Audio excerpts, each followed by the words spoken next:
Good afternoon, everyone, and welcome to our 10 to 1 session here today with Abby Butcher. Abby is a freelance travel, health, and lifestyle writer, and it's lovely to have you here today. Abby, how are you doing? Yeah, I'm good. Thanks, Olivia. Yeah. Good.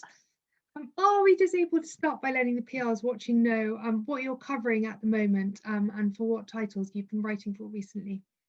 Yeah, I've actually this year's been a bit of a weird one. I normally spend about 80% of my time doing travel, and the majority of that is ski. But obviously, this last ski season was cut short. We're not sure if we've got one this year, so I've been falling back on my roots a little bit more, doing news, health news, lifestyle. What else have I been doing? Some equestrian and countryside articles, and quite a broad spectrum, but mainly for the nationals. I do a lot for the Daily Telegraph, and I do quite a bit for National Geographic Traveller, and then who else have I written for just recently? The Guardian, Observer, and the Mail, Metro. All the big juicy ones.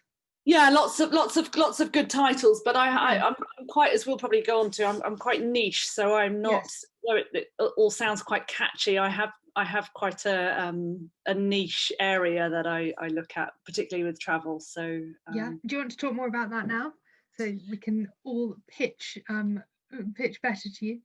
well, yeah, I as I said, I'm at cover skiing, Yeah. but I'm one of just a handful of. I'm a qualified ski instructor, Amazing. and I do a lot of ski touring, and a lot of adventurous skiing. Last Yes. winter I went to Siberia, That's so cool. on the Trans-Siberian Express, which I wrote for National Geographic Traveller and the FT.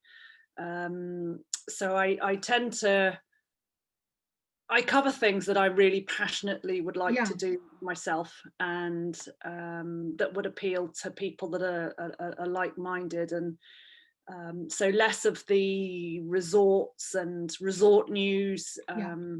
which I mean, I still cover all of that, and hotel openings and that sort of thing, as and when I've got a commission for it. But I'm far more about adrenaline, active, pushing the boundaries type of travel in any form. It's not just skiing. Yeah. I have a horse, and I do a lot of equestrian stuff. I used to be a news editor of Horse and Hound, which is where the equestrian came into, and I've done a few equestrian Right. holidays, and yeah, so You're very busy and very active, and it all sounds incredibly exciting. And I hope now that we've got a vaccine, there might be a ski season for you, it'd be maybe a nice to have couple of that. weeks. Yeah. Fingers crossed. How are your weeks playing out at the moment? When are you busiest?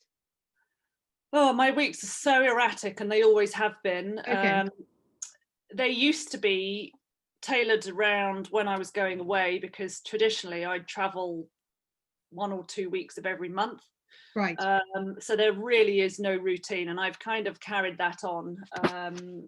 But what I do now is try and cram work into a couple of days in a week, Sure. and that's completely ad hoc. Okay. So I'm because I don't have any regular columns or slot for. Although I'm web editor of Where to Ski and Snowboard, but I tend to just do a couple of hours a week on that. Yeah. I don't have any regular columns, so I'm not working, say, on a travel news one day a week on a specific day. So I have no routine, and I'm very much free to accept anything at any point, really. Brilliant. So there's no particular day where PR should get in touch with you. Any day goes. No particular day. But what I would say, and I might be covering off one of your questions actually now, is that I really prefer if PRs send me an email. Great.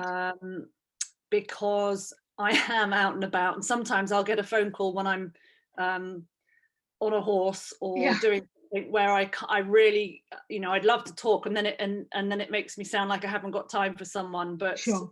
Much easier to just send an email first off, because I don't know where I'll be at any point. So Brilliant. So email is best. Do you like your emails in the form of a press release or kind of a header and 3 bullet points? How do you like to be pitched to? I prefer to be pitched to quite specifically. Press releases are great if they're quite targeted, but Sure. If someone sends an email to me and picks out the things that they might think I might find of interest, like everybody else in the world, I get quite a few emails every day. Yes. And it's much easier to pick out the headlines, and I do try to reply and say no, not for me, but it doesn't always happen, because sometimes difficulty with press releases when you're freelance is that you are on a mailing list with so many people. It's quite difficult to pick out what was specifically sent to you and what wasn't. So a personal email is always helpful. Brilliant. Have you got 3 facts about yourself that we can let the PRs watching know that maybe will help them next time they pitch to you? Yeah, I'm really active, so I like anything that's completely adrenaline, and for super fit and adventurous people.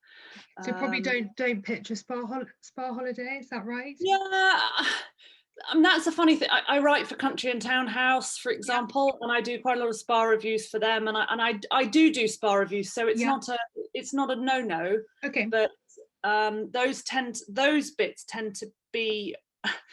I'm quite an annoying journalist in that when I go on a trip, I'll try and write it for about 5 different publications to make it financially worth my while. So I'll pick out all of those angles, but the main angle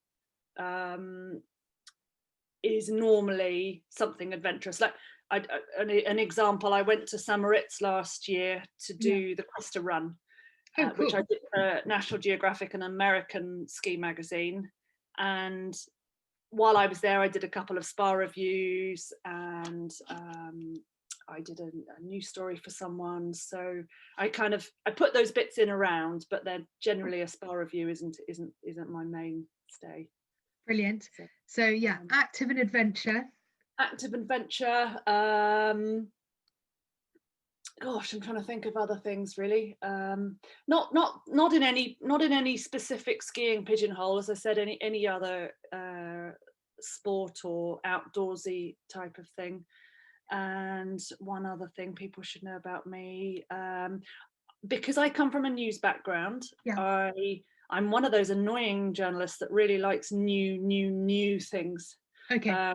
Not a new angle or a new take, but something that, particularly at the moment with coronavirus, because I've been writing a lot of news for papers this year, that's what I'm being asked for. So quite a newsy angle on things. Amazing, thank you. Those are all very good top tips. What is your biggest bugbear?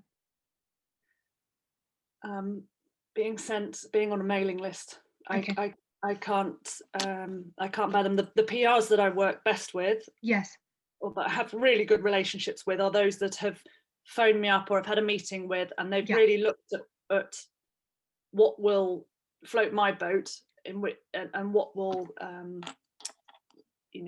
turn into a successful pitch and commission. Amazing.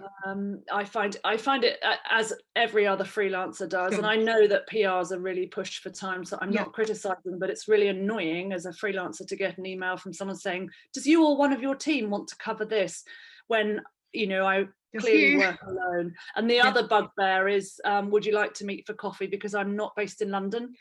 Okay. So as much as I would love to get out when we're able to, I've been working on my own for 10 years, and it's lovely to get out, but I have a big dog, a lot of commitments at home, and for me to pop to London takes a lot of time. Definitely.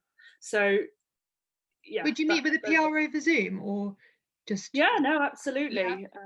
And I'm meeting one PR next week for a dog walk, for example. Oh, that's so nice. So there's lots of, or I tend to meet people at the ski show, or cluster them, but it's another thing, like assuming I have a team and I work on a magazine, Yeah. assuming I live in London, I find a bit irritating because it clearly states everywhere I write and on my website that I'm not in London. So Read the website and get to know only a you a little bit little of bit research better. needed. Yeah, Sorry. sorry.